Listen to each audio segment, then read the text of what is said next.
Okay, well, good evening, everyone. Thank you for joining us for our second collaborative medical exploring session with our distant cousins down in Florida at All Children's Hospital. We are so excited to have so many eager students join us to listen to another amazing specialty that we are very proud of here at Suburban Hospital.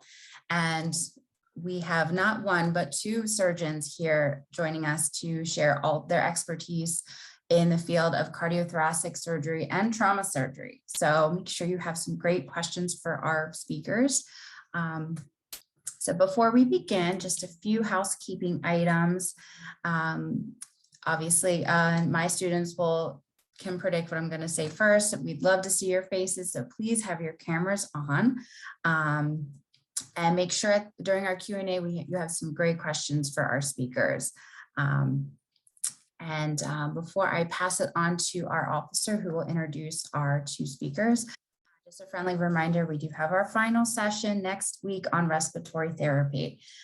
So yeah, this year definitely flew by. So we'll love to see you one last time next week. Will that be in person or online? That will also be online. Oh. I know, I'm sorry. Fingers crossed for next year. Okay, well, without further ado, I am now going to pass it on to our officer, Hannah, to introduce our speakers. Thank you, Hannah. So Dr. Hashmi is currently assistant professor of cardiac surgery, Johns Hopkins University School of Medicine, in practice for 40 years, interested in miniaturizing incisions for heart surgery, do bypass surgery without stopping the heart and repairing the valves instead of replacing, teaching students and young surgeons. Dr. Hashmi has also started 2 highly successful cardiac surgery programs in Pakistan and have rebuilt fledgling cardiac surgery programs in Oklahoma and Ohio. And Dr. Rajensky was born in former Soviet Union, coming from a family of political dissidents. Early in her childhood, her parents decided to leave. She was a refuge in the United States, eventually obtaining U.S. citizenship. Growing up in the city of Chicago, Dr. Rajensky was placed into school on time, spoke no English, and was expected to perform, moving through all the grades and graduated on time. She then commenced college and medical school and a long training. She was married after college and had children in residency. Her husband and children are now inseparable from her life as a surgeon. Dr. Alexandra Rajensky is now a fellowship-trained surgeon with expertise in robotic, minimally invasive, and trauma surgery. Thank you, Hannah. That was great. Okay, so we're going to kick off this evening with Dr. Rajensky. She's going to go ahead and share her screen, and we'll get started. Thank you both.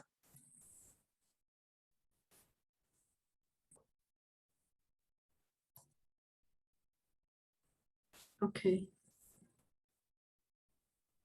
Can everyone see my screen? Yes, okay, good evening. So thank you for having me. I'm very happy to be here to talk about trauma surgery and the pathway and the career and what I do on a regular basis. Part of this discussion, one of the questions that was posed ahead of time was the educational pathway to get to where I am right now when you're meeting me. So I graduated high school class of 1993. That was a long time ago. College, I went to Loyola University Chicago. I graduated in 1997. I then went to medical school at Northwestern, and I was part of the class of 2001. Then I started general surgery residency at the Medical College of Wisconsin. General surgery residency is 5 clinical years. I did 2 years of basic science in the middle in cancer biology. So you can start adding up those years and see how much to become a surgeon of your young adulthood is spent in various educational endeavors. And that's a good thing. That's not a bad thing. You live your life while you do these educational points and move forward.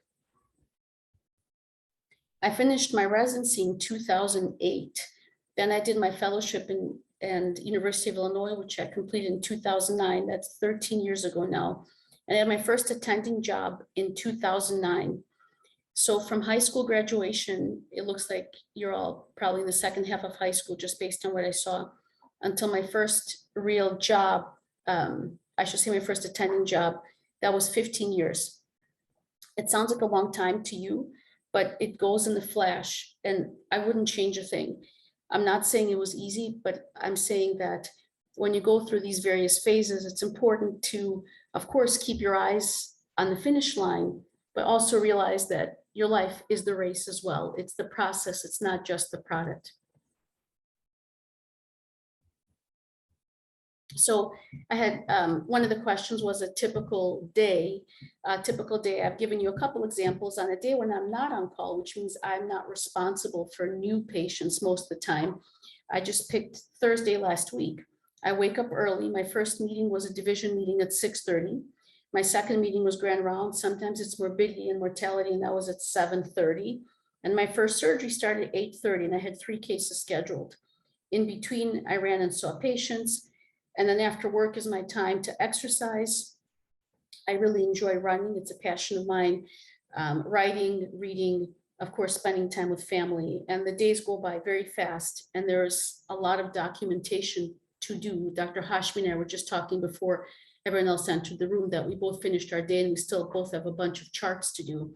So the documentation is always something that is there. On an on-call day, call begins at 7 in the morning until 7 the next day. So what call means is that I'm the surgeon that will be called for any trauma patient or any new patient in the hospital with a general surgery problem. Trauma means that a patient had an injury by a very specific mechanism. There are very defined definitions and infrastructure as what defines a trauma consult. So a recent call day started at 7. There were kind of steady consults from 7 until 4 p.m. All had minor to moderate injuries. There were, I think, about 7 of them. At 4:30 p.m., a patient arrived that was shot in the chest. We worked on him for about 45 minutes, and then we stopped. And then at 6:30, I went and told his family that he was deceased. Unfortunately, the media had already released the information that he was deceased. His name was not listed in the media, but there were enough details that his family could have figured it out. And it was a very difficult conversation. That was way more difficult than the entire process of trying to keep him alive and deciding when it was time to stop. His little sister, who was in high school, said to me, "He can't be dead. You have to try harder." And I had to explain to her why there was nothing left to try. And I don't think she still understood, and I think she still hates me, but that's part of the job. At around 7:30 p.m., there was a lull. I got a chance to eat, some calls, and things were kind of quiet for a little bit. And at 2 a.m., another patient came and shot. And in talking with the police, I believe this was retaliatory in nature to some degree. He was stable and he walked out of the hospital. I never saw him again. So that was a typical call day. And some days are lighter, some days are more difficult, but I expect to be busy and available the entire 24-hour stretch. Why this path? We see patients at the worst time. There are arguably few things that are worse than being shot or stabbed or getting hit by a car. However, this is the time when the trauma surgeons were able to step in and change the course of events. Not always, but most of the time we can. Traumatic injuries that are now often survivable a few years ago were not. And honestly, I never know where the day will take me. I kind of like that. I start my day and I have no idea where things will go, and it keeps life interesting. Is every day easy? Of course not. Are there times when it's difficult and I don't want to be on call? Of course, but I wouldn't change anything. And, one of the questions that was asked was, what progress is there? Well, the trauma protocols have been created over the past multiple years.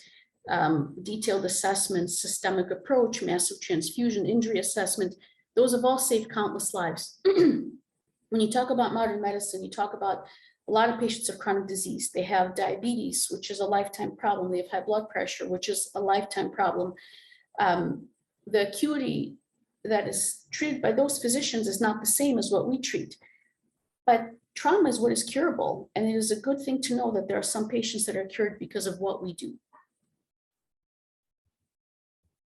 So most of you have probably never seen a trauma room. This is part of our trauma room. You can see there's a stretcher here. The patients get brought in. Over here, this is warmer, where we have warm blankets. This is an ultrasound device if we need to do an emergent ultrasound in the patient. Over here, I'm pointing to the rapid infuser. We can give blood to patients very rapidly. And what do we see in this room? We see falls, a lot of elderly people with falls. We see car accidents. We see patients on motorcycles injured, people stabbed, people shot, people hit by trains. Sometimes you walk in this room and this entire floor is covered with blood. Sometimes there are clothes and debris all over. And there's room for a second patient. The capacity is for 2 patients. If we get more, we have to put them in other parts of the emergency department. This is the trauma. Right behind over here is, this is the area where we have all these supplies, and you can see there's enormous amount of supplies. So in this small room, if necessary, we can place a chest tube. That's the kit there. And there are surgical instruments here. So if we had to surgically open the patient's chest or abdomen, we have the capacity to do that in that room immediately on the patient's arrival. Based on the mechanism of the injury the patient sustained, the preparedness of the hospital and level of activation changes. We want to be prepared and proactive for the patients before they're there to maximize their short-term and long-term survival. So I have some pictures for you to share with you that I thought you would like. This was a patient who came when I was on call. He had 6 bullet holes in his chest and abdomen combined. This is after his first operation. You can see there's a big hole in his abdominal cavity. The blue is a special temporary device. So you can see the edge of his abdominal wall here and here after undergoing his initial operation and massive transfusion. He was so swollen and needed time for the swelling to go down and needed time to re-explore it. This is what he was left with in the ICU. The following day, we took him back, and here you can see there's much more space. The temporary closure is much lower. These are his bullet holes. You can still see them. And you can even see the powder burn, which was an indicator to us that this was a very close velocity injury, which he at this point was unable to tell us. And eventually, this is the patient with the connective tissue closed completely, only the skin open. He required 3 operations, multiple bowel resections, massive transfusion protocol, but he survived, and he will likely survive and walk out of the hospital. And when he came, he had no vital signs to speak of, no blood pressure, and it's very rewarding to help a young man like that survive. This is another gunshot patient. I thought you would like this x-ray. This photograph is of this young man's x-ray. You can see these 2 bullets, right? Does everyone see them? Doesn't look much different than the one I just showed you. This man went straight to the operating room. Also, exploration of his abdomen and chest, and he was dead 2 hours later. He never survived. After 4 rounds of massive transfusion and all our best attempts, his physiology unraveled and he died. He had been shot at his own mom's wedding, and she was shot as well. She was in a different hospital, so I could never even talk to her in person because she was being treated at a different hospital. That was another difficult day that, you know, I hope I don't have again, but I know at some point there'll be something similar. I have more pictures that I thought you would like, is in terms of what we see. This is a youngish man in his middle 40s who came in. He was working with the chainsaw on his deck, and it ricocheted and he hit his leg. You can see the skin is open. This is all filleted muscle and connective tissue. And he actually wound up walking out of the hospital the next day after this was closed and repaired in the operating room. This is a complex laceration of a person's forearm. You can see how deep it is, and you can see exposed structures inside the arm. This is another type of injury that we deal with here routinely. And this is after it was closed. You can see the difference for this man's outcome. So a few final points. The journey to get here is long. Every step is valuable. If you, any of you on the call who are interested, want to pursue trauma surgery or cardiac surgery, hear from Dr. Hashmi in a few minutes. Dreams have to be actively chased. They don't come easy. And I wrote bet. It's the best job in the world for me. It's not for everyone, but I wouldn't change anything. I live a very full life. I love what I do. I love being able to be involved with patients at this level. I have wonderful colleagues, and I wouldn't change anything. And no matter what jobs you pick in the future, there will be good things, there will be bad things, there will be bad days and good days. And there'll be some excitement, there will be some humdrum, and you just have to embrace all of it, because that's life. You have to embrace all of it. And one of my passions is hiking in remote areas. This was a picture I took in Sequoia. This is a female bear. You can't see her cubs. They are very close by. I didn't put them in the picture because she would have taken that as a threat if I was pointing a camera at them. And you can see she's watching me. And I did not want to anger a female bear with cubs. So I didn't get the cubs in the picture and kept my distance.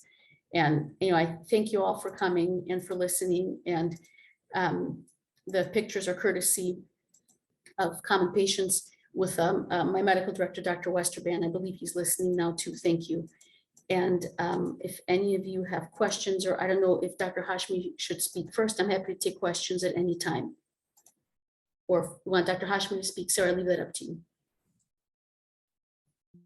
I think it's either way is fine, whatever the group wants. Okay.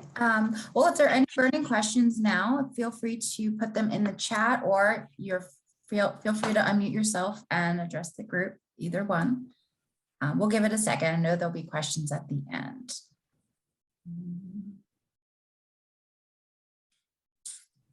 Okay, I will take that as a not yet. So we can go into our next presentation. That was great, Dr. Rajensky. I appreciate all the pictures. And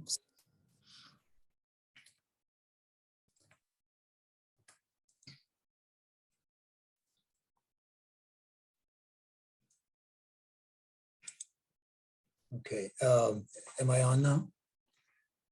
Hi, everybody. I think that we had a pleasure of talking to some of you, or maybe there was a different group that we did last year too, and enjoyed the give and take. The questions from some of you had wonderful questions, and I hope you do that today too. I am a cardiothoracic surgeon, which means that I operate on the heart and the lung, and sometimes on the blood vessels in the chest. So anything inside the chest, including the esophagus, is in my part of specialty that we do surgery on. As Dr. Rajensky said, that the journey is long, but it is a extremely satisfying and gratifying profession. Being a physician is a privilege that people trust their lives in your hand. And the more vital an organ it is not in toenail surgery, which is important in itself. If you're hurting, you're hurting, and then somebody takes care of you. I think that is truly improves your life quality of life. But the heart surgery and the trauma surgery, and these are such critical specialties that a lot of times, unless we intervene, people do not survive. And that's where I think that brings the excitement in our lives, really. That yes, the hours are long, the trainings have been very long. As Dr. Rajensky said, you finish high school. And I was born in Pakistan. I went to high school. My education was all over there. Up until 8th grade, I sat on the floor, on the mats, on a dirt floor, because our school could not afford to have desks. And then I went to college and finished college, went to medical school. And after medical school, I came here for residency, meaning for further training, postgraduate training. And did my general surgery at University of Connecticut, and did cardiac surgery at University of Kentucky. And I finished my training in 1982. So this is exactly 40 years ago. So I've been in practice for 40 years. Initially, about 27 years, I was in private practice. And for the last 13 years, I've been in a full-time employed position first at Mercy in Toledo and now at Johns Hopkins. I actually retired about 4 years ago. And at age 67, I retired. And so then I did some part-time work because I wanted to stay clinically active, because one of my passions is that I go back to Pakistan every year or sometimes twice a year, and I do work over there. I teach the young surgeons. I take care of the poor patients, poor people who can't afford to have surgery. I bring instruments from here. I bring supplies from here, and donate over there. Donate my, I volunteer my time, and which brings tremendous joy to me personally. I also actually went back in 1995, and for 8 years I started a heart surgery program, 2 heart surgery programs over there, and they both are running very successfully taking care of a lot of patients. One does about 300 to 400 hearts a year. The other one does about 700 hearts a year. So that's a lot of surgery and a lot of people being taken care of by my partners who I still work with when I go back. Anyway, so I'm going to share my screen and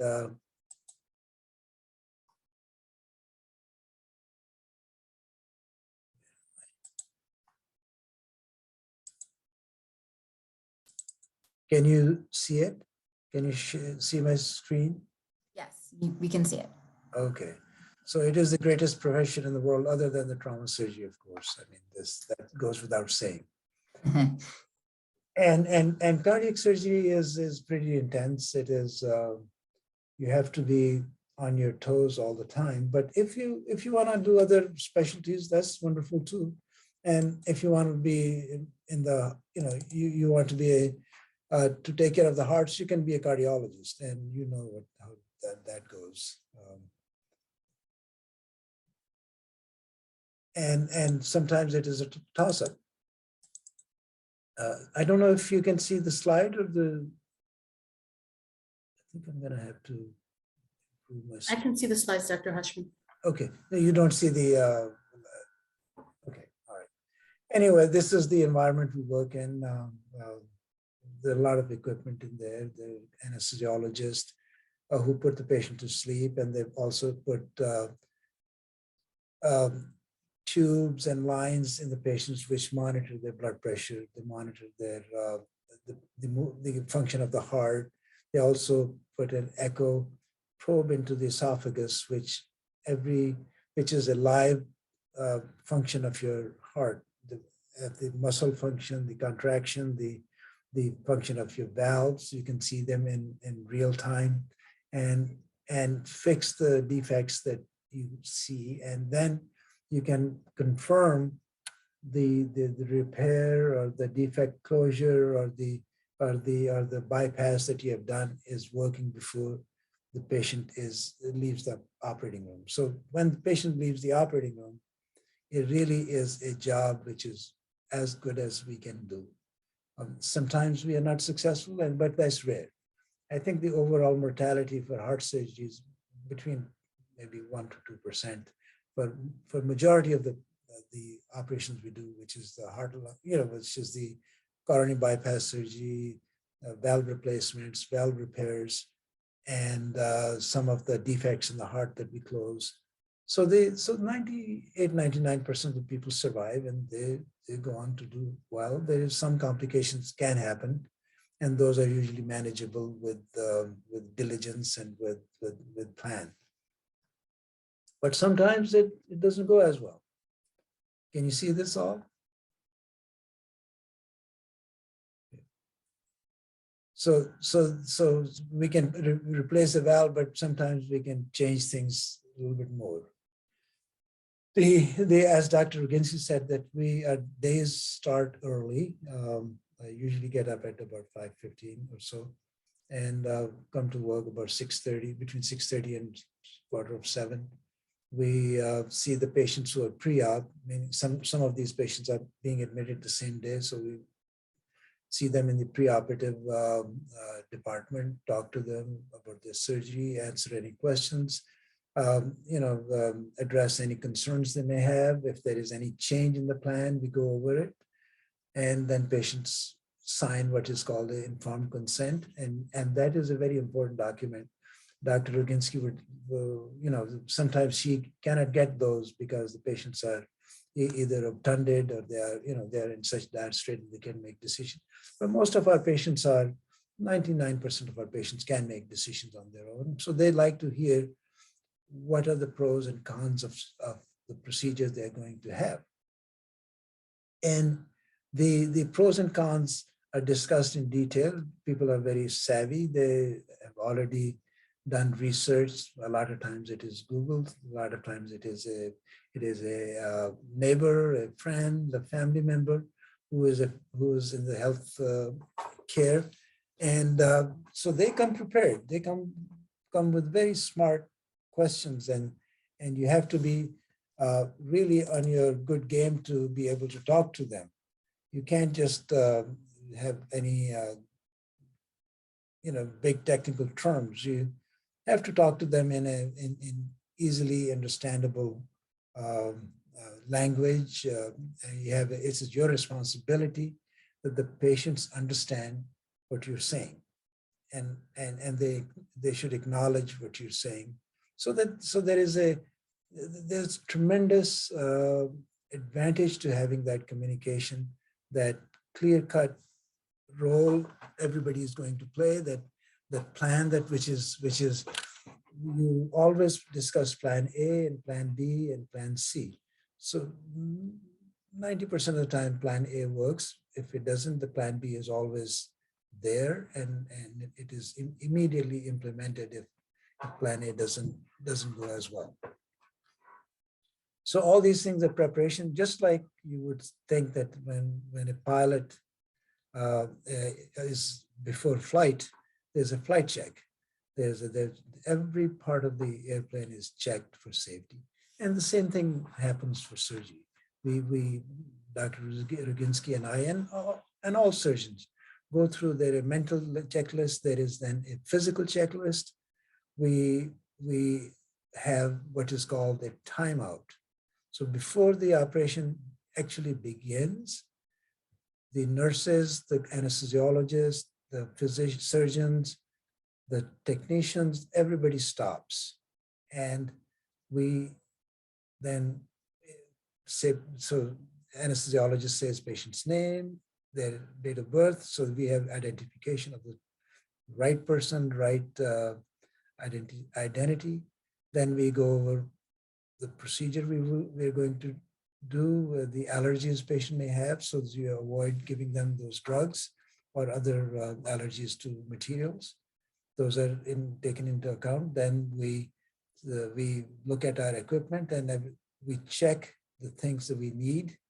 And we also ask for possible things that we may need, and we are told that they are in easy reach, so there's no time wasted when you are doing the operation. After the timeout, everybody agrees in the room, agrees with the plan, and they verbalize it. And then the operation starts. And that has really prevented some of the horrible complications which can occur, especially when there is a laterality to the surgery. Meaning, if you have two of an organ, like in lungs, there are two lungs, or you have two arms or two hands and two legs and 2 feet, you don't want to operate on the wrong side. It is a mortal sin, and it is the extreme negligence of your job if you did something like that. And what to think of that suffering the patient has to go through to lose something which is not diseased, while you still have the disease, which you have to then face the treatment. So that is a very important aspect of the operation. And the other thing is that being prepared then makes everything smooth. Everybody knows their role. The minimum time is wasted. everything goes as smoothly as it should. And the outcomes are then much better if there are no fumbles or fouls or, you know, or any mishaps. So the most of the surgeries that I do, they're heart and the lungs. 90% of my practice is hearts, adult hearts. And the adult diseases, which really are, there's three kinds basically. One is that there is a disease in the arteries which supply the heart muscle, which is called coronary artery disease. And the blockage in those arteries are treated two ways. If they're very isolated in one place, sometimes the cardiologists are successfully able to treat them with stents. And stent is a device which is like a scaffolding. It is like a little tube which you put inside the artery where the blockage is, and then it opens up with a balloon and it pushes the blockage into the wall, and then you restore the inside lumen of the artery, a blood vessel, to let the blood go through.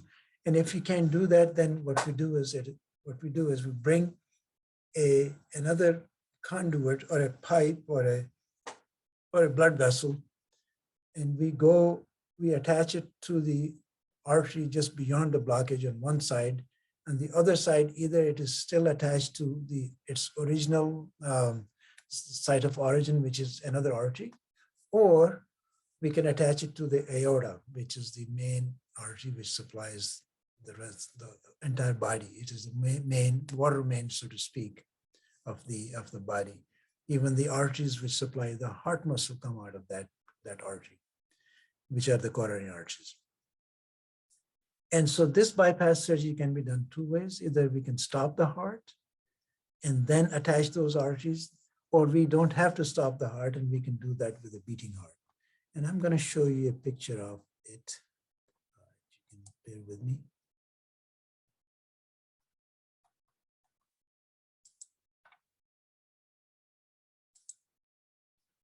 Let me stop sharing the screen for a second and get that pictures up.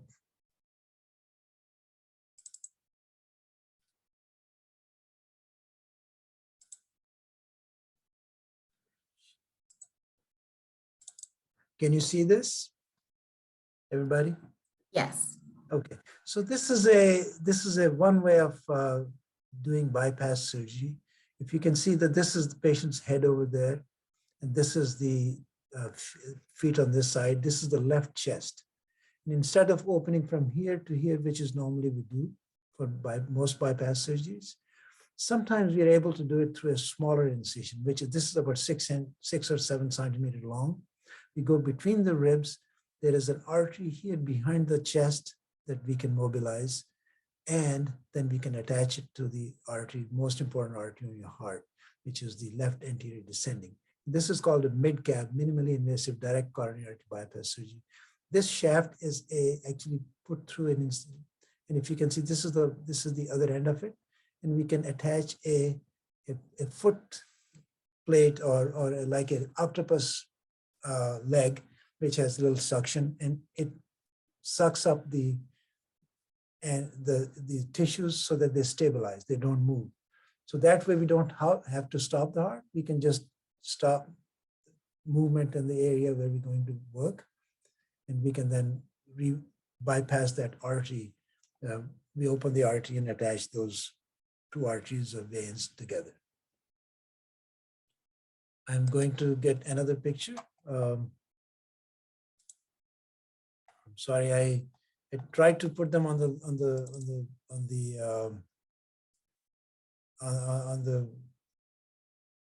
my slides, but I'm not that savvy.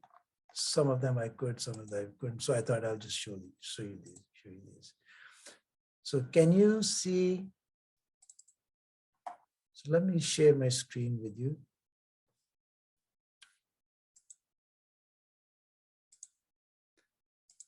Can you see this? So this is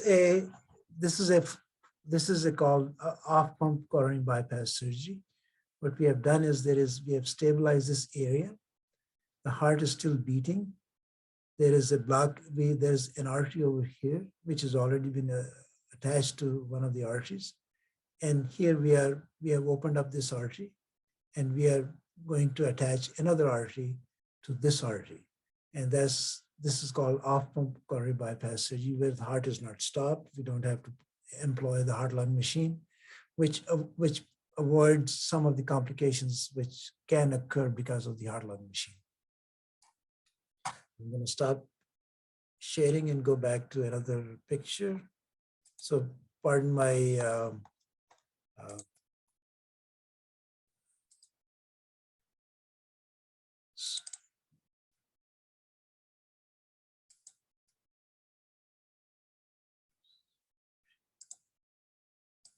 so sometimes people have tumors in their hearts.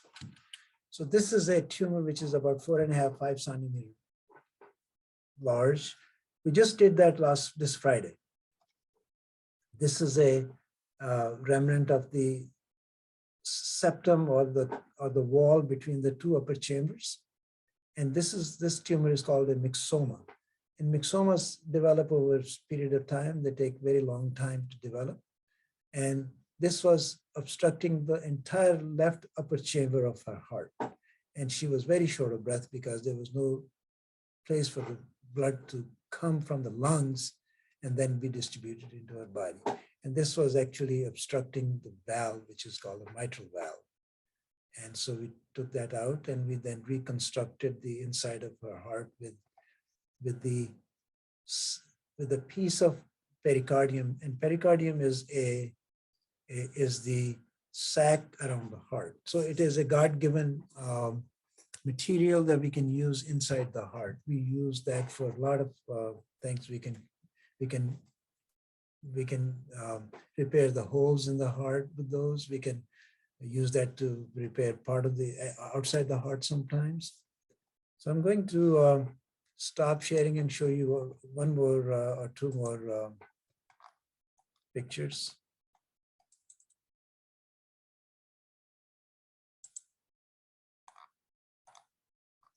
I wish I had it somewhere here, but oh yeah, I do.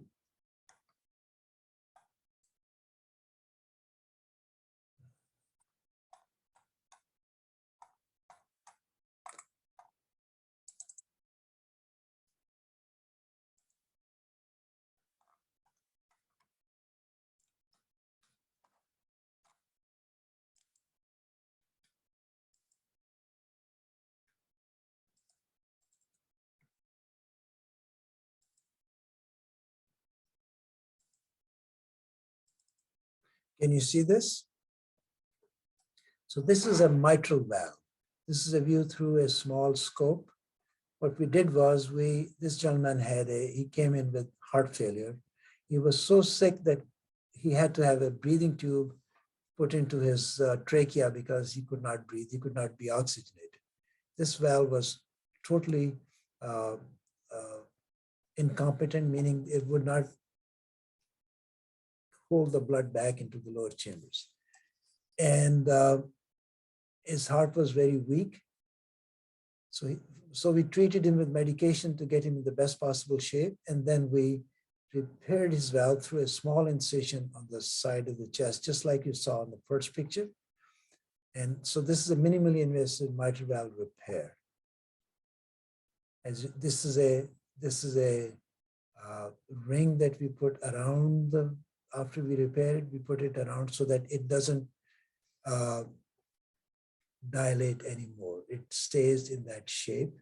It maintains its shape so it can maintain the competence. What else do I have?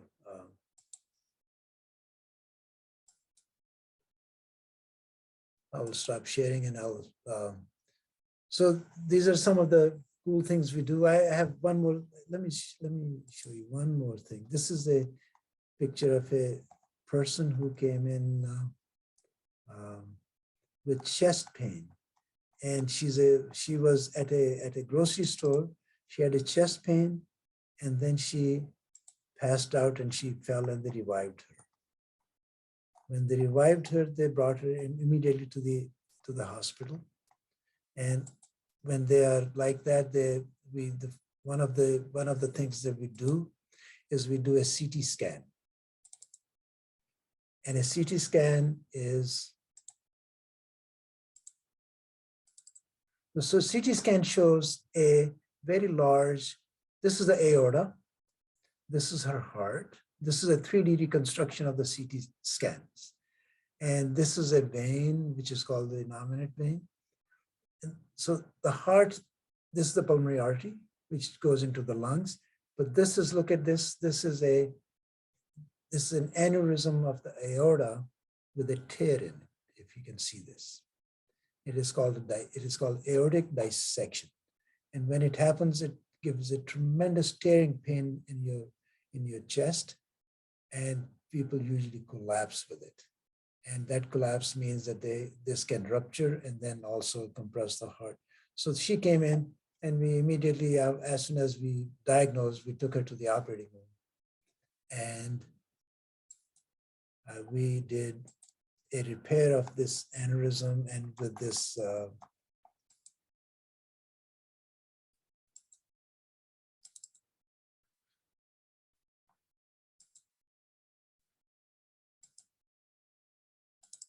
so we reconstructed our aorta. If you can see that this is where we put a graft from here all the way down to here. And now this is the normal size of aorta.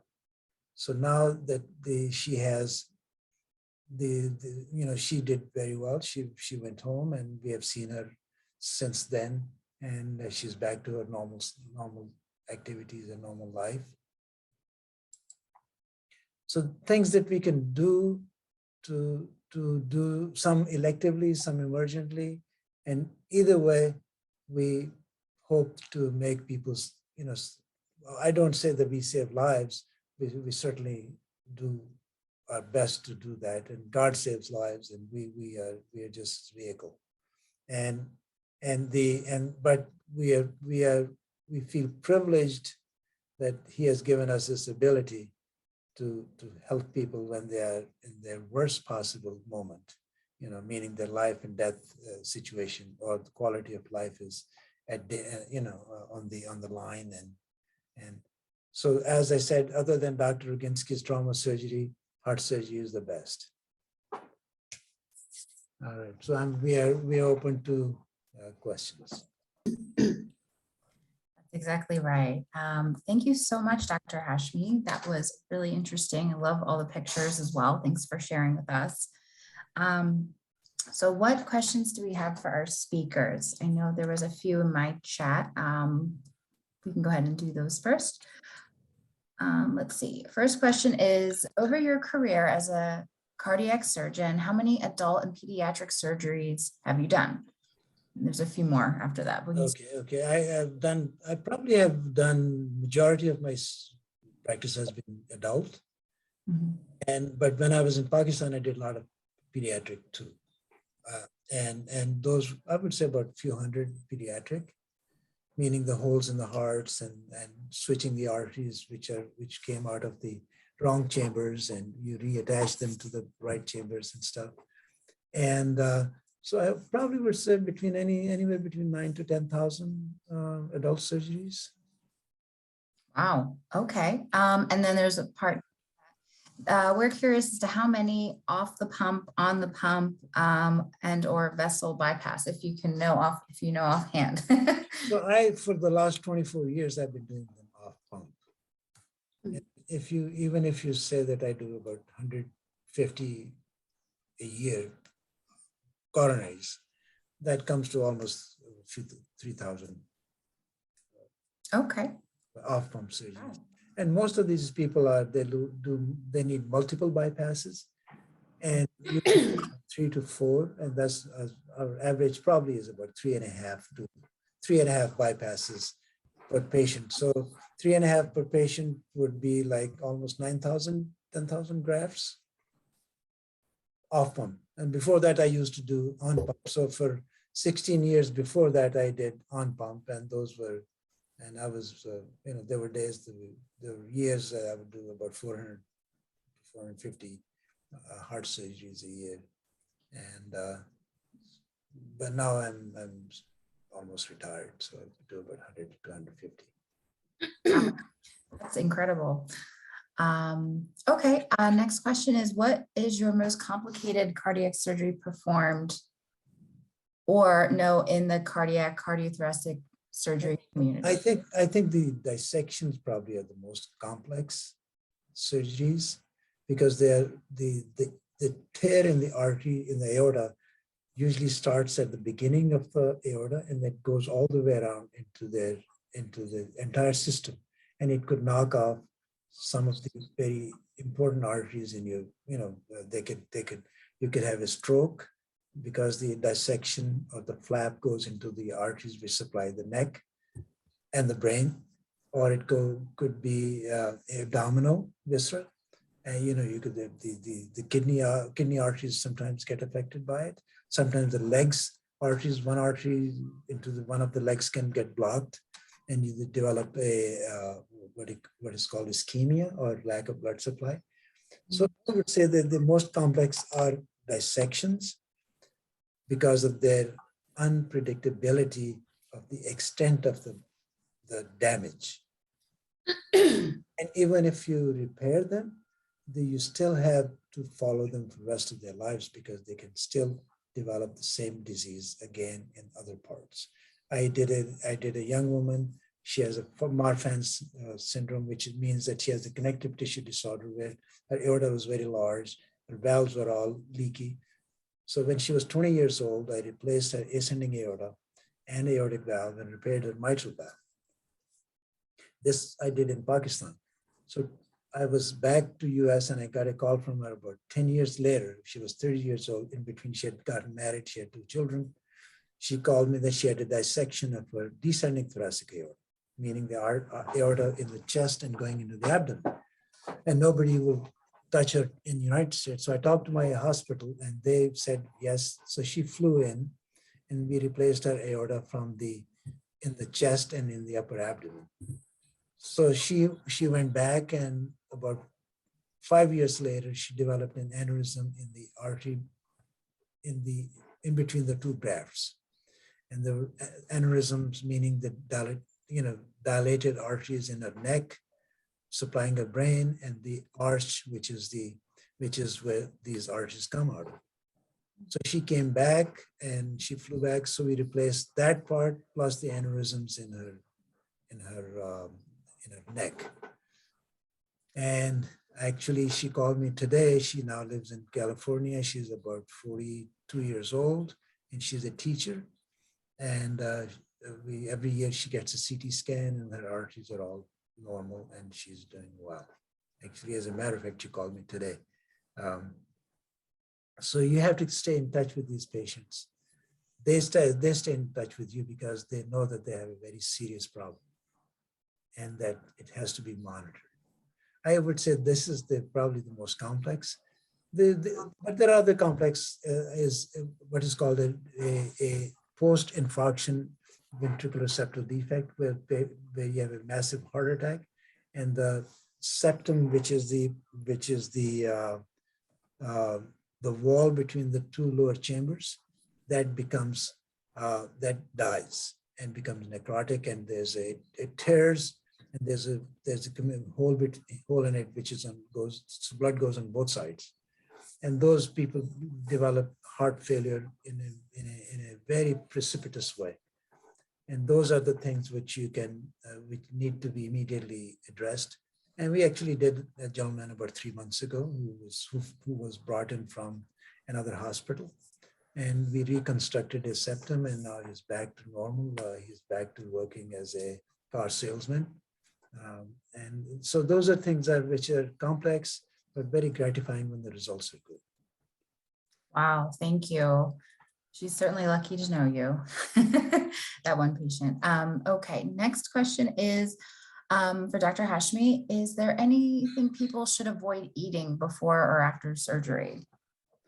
So before surgery, I think we like them to have no food or drinks after midnight if the surgery is in the morning.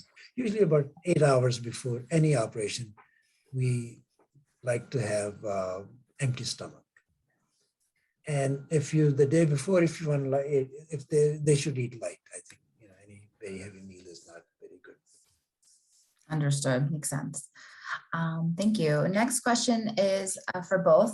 Maybe we can start with Dr. Rajensky. Yes. Do surgeries feel more stressful or fun? Both at the same time, both, because I'm sure Dr. Hashmi, I know he loves what he does, and surgeries are really what we enjoy the most.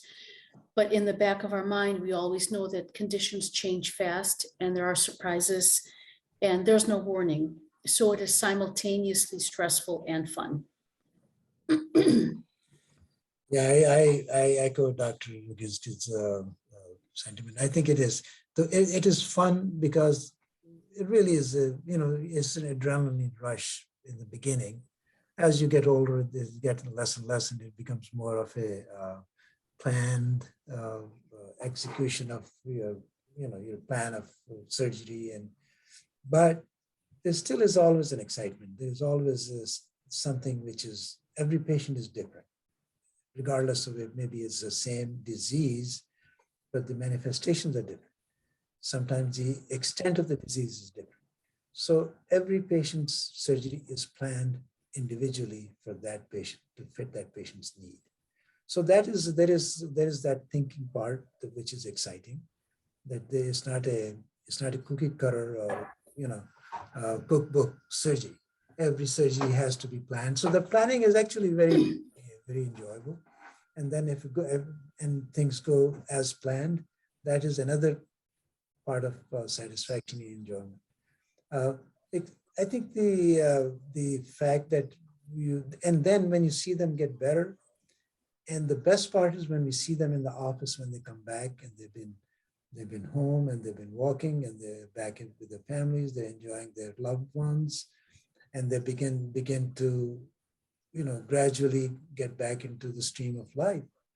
And then we see them after 3 months and they're back to as if nothing has happened to them, meaning there are no surgeries have happened. They're back to normal, playing golf, they're hiking, they're climbing mountains, they're flying, they're, whatever life they have been leading before. As a matter of fact, today I saw a patient, we operated on him about 10 days ago. And he was he had lost his wife about maybe 3 months ago, very depressed, had very critical coronary disease, had a bad lungs, he had been a smoker, and he couldn't quit smoking because he was so depressed. So he was a challenge. And today he comes back after 10 days of surgery. He said he has not felt this good in a very, very long time because his heart is functioning normally now. He doesn't have a heart which quits on him when he tries to do something. Great. Well, thank you. Good to know. And then next question, I will open to both as well. Do you get to know your patients before or after you operate? I can start. I would say most of the time in my job, both. The emergency surgery patients, I meet ahead of time unless they're so critically ill that they're not consentable. My elective practice also, and in the trauma patients, it is rare that the patients come in extremis and are unable to give consent or at least have a conversation. But like I said, I meet them at their sickest point. So I don't really get to know the human being before surgery, or very minimally. I get to know them afterward.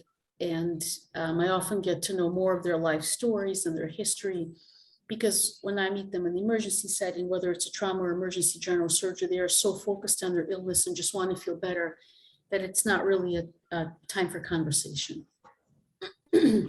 Understood. For us, because these operations are extremely serious, and they can turn into complications and even loss of life. We try to get to know the patient as well as we can with the time that we have. If it is an elective case, we usually spend about an hour with the patient.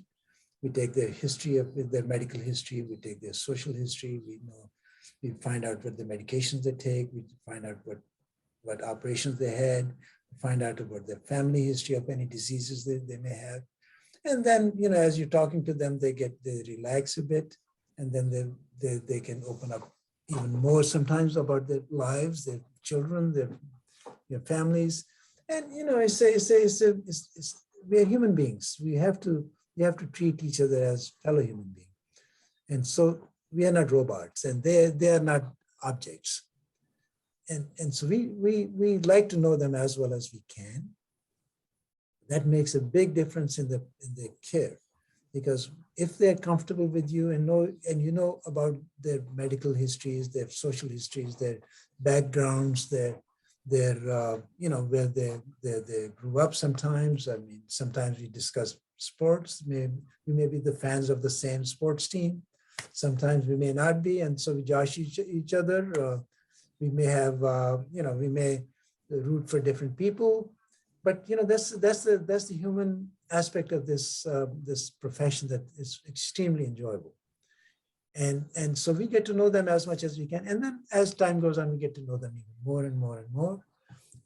Some of these people come back and they bring things for you. I mean, and we're very gracious. They're gracious about these things, and you develop friendships sometimes, although you try not to be too emotionally involved with a patient that you're operating. You want to be objective.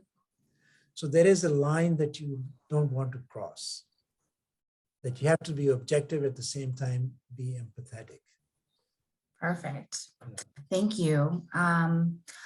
Okay, next question is, how do you prepare yourselves before going in to do a surgery? I think Dr. Hashmi touched on this, but feel free to elaborate. But Dr. Rajensky, if you want to share. It depends on the situation. If I have scheduled surgeries that haven't done in a while, I'll actually review the steps of the operation and remind myself. If it's, a day when I have elective surgery, the next day I'll try to be rested. And I always go over the salient points of the patient's history the night before or the morning of, make sure I remember, of course, what medications the patient's on, any blood thinner history, how long it's been stopped. I remind myself of any previous surgeries the patient had, which is very, very pertinent in the abdominal cavity. And it's part of the routine. In the emergency setting, it becomes more difficult, and then we get more surprises, and that's why emergency surgery has a higher complication rate, or one reason is because we cannot be prepared in the best way we want to be. Makes sense. Thank you. I think there are two preparations. One is the preparation for the surgery or procedure that we do. And as the doctor said, we go at operation, if it's elective, I go over that in my mind at night, the night before. So I've already done that operation before I do the operation. And that's extremely important especially if they're complicated cases. It's a prolonged operation, multiple stages of the operation. So you do that before. And for mentally to be ready, I think that's part of it. It's like golf swing. I don't know how many of you play golf, but when you go to play a round of golf, you hit some balls, right? And you also, before you take your tee shot, you have a few practice swings. And it is no different. We do that in our mind. And we also prepare by looking at patients' charts and their images, meaning their x-rays, their echoes, their cardiac casts, their CT scans, all of it the day before surgery, elective surgery, so that you have a clear picture in your mind, and then you have plan A and plan B in your mind already. And I think meditation is important. I think I'm sure Dr. Rajensky does that, and I do. In the morning I always pray before I come. I'm a Muslim, so I have to do 5 prayers anyway. And so I do that in the morning. I say the morning prayer, then I sit down for a few minutes, I read a little, And that makes me in the right frame of mind. I come to I have a cup of coffee, and that's about all I have. I start my day. In between, I grab a cup of coffee sometimes. Sometimes I can get lunch. Sometimes I don't, which doesn't bother me. And and then in the evening after we finish surgeries, we go back again and see every patient that we have operated on, every patient who was on our service. So we see them twice a day, and that also comes back to how do you know your patients. When you see them frequently, it becomes even better that you know them even more. Perfect, thank you. Okay, we have a few more questions. How kind of in conjunction with the former one, how do you cope with patient deaths?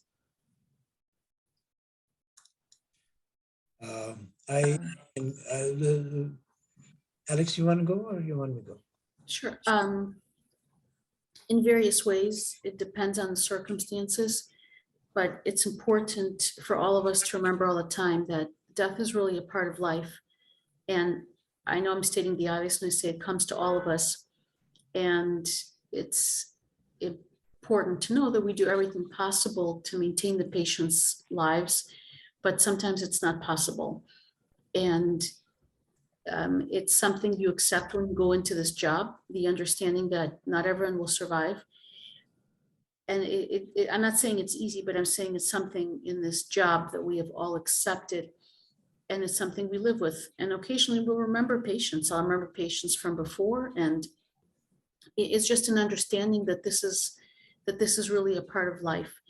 I'm not saying it's easy. And at a very important level, I will say it's a good thing that it's not easy, because although we do have to be emotionally separate from our patients, we do have to constantly remember their humanity, and it's not an easy balance, and it's a daily process.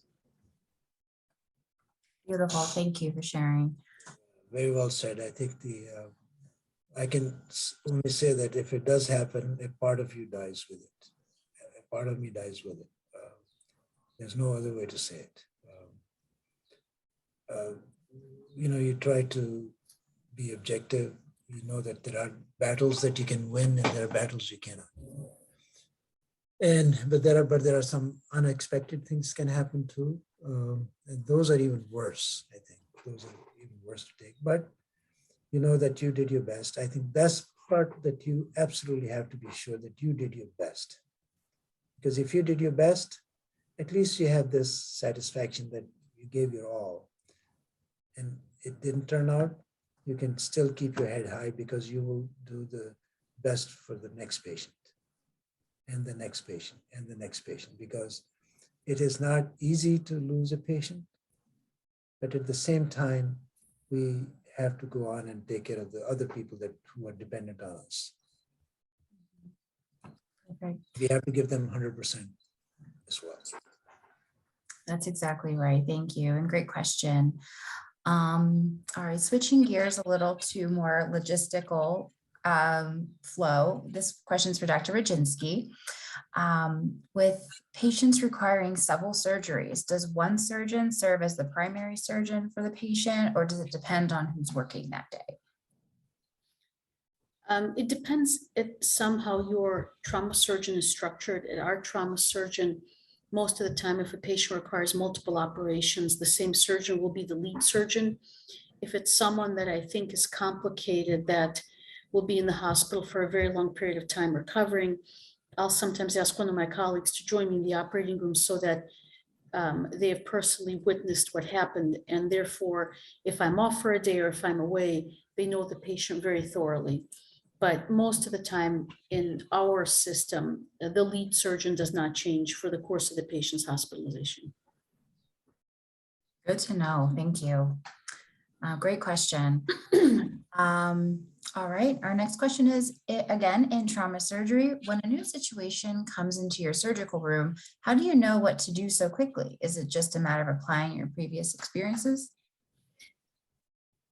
It's a decision and it's a judgment, and we use our knowledge of injury patterns, advanced trauma life support protocols, looking at the patient-specific presentation injury pattern for example, a patient that is shot in the abdomen and has a low blood pressure versus someone hit by a train versus shot in the leg.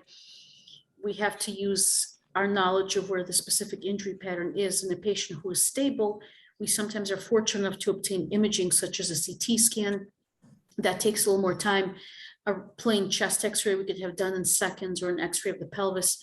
So some decisions are based purely on clinical situation, and that happens from time to time. Some are based on imaging. It's an individual decision every time based on previous education. So as an example, last summer, there was a patient that came. She's a woman who's relatively young, like 61 or 62. She was walking here in Bethesda, Maryland, and was hit by a pickup truck.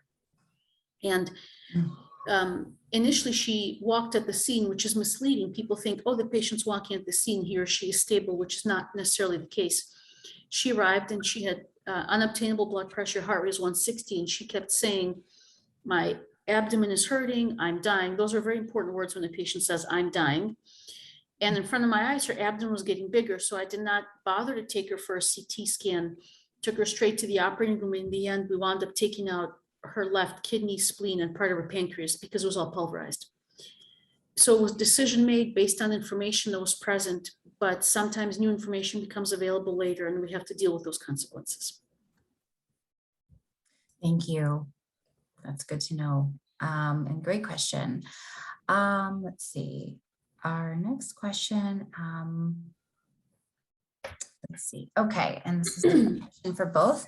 How do you stay healthy with such a busy and stressful career? Great question. Dr. Hashmi, I'll let you start.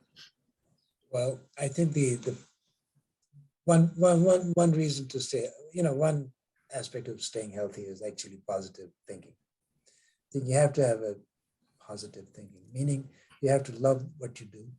And then I think the fatigue is far less.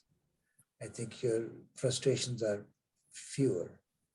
And then you always find a way to solve the problem because you're a positive person. You don't give up. The other is, I think, the love of your family. I can't tell you how important that is.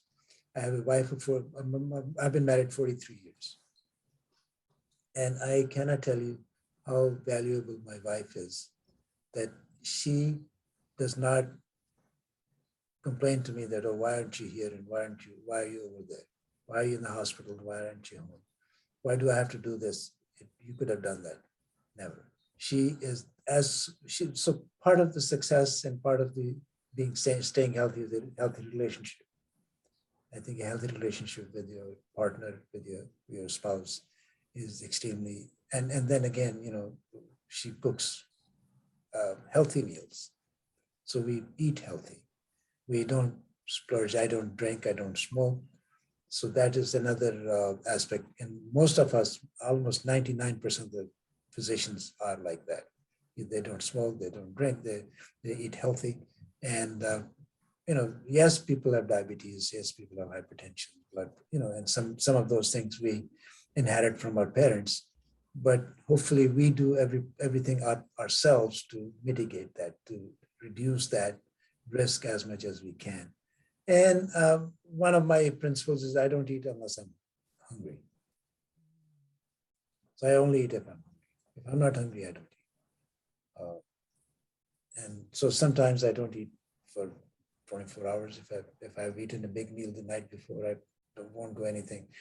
Just have coffee once in one or two coffees, and then I go home and I eat.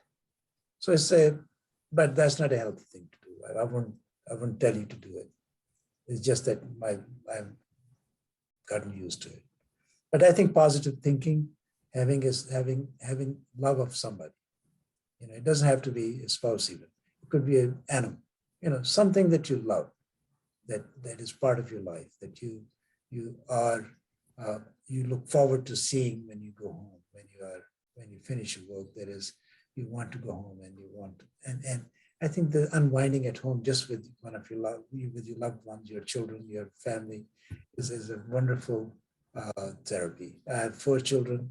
They're all grown up now, but when they were little, I had a lot of fun. I would just climb in the crib, in their cribs with them and play with them whenever I went home. And so I have a lot of fond memories of my kids, and I think they remember it too. And so that's so I think this it's a overall holistic, I guess, approach. Perfect. No, thank you. That's a good advice. And go ahead.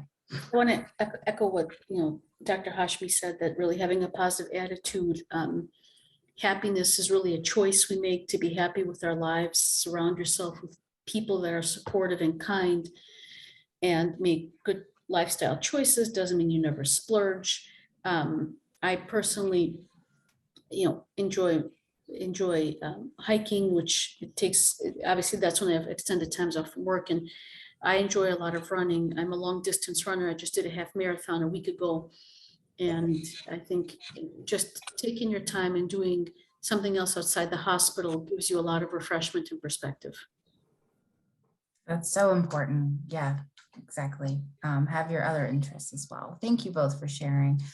All right, we have one last question. I think that's a great question to end this evening with is what you knew before becoming a surgeon or even a medical school student? Dr. Hashmi, do you want to start? Sure. I actually had a great role model. I had my older brother, who I adored. He was 8 years older than me.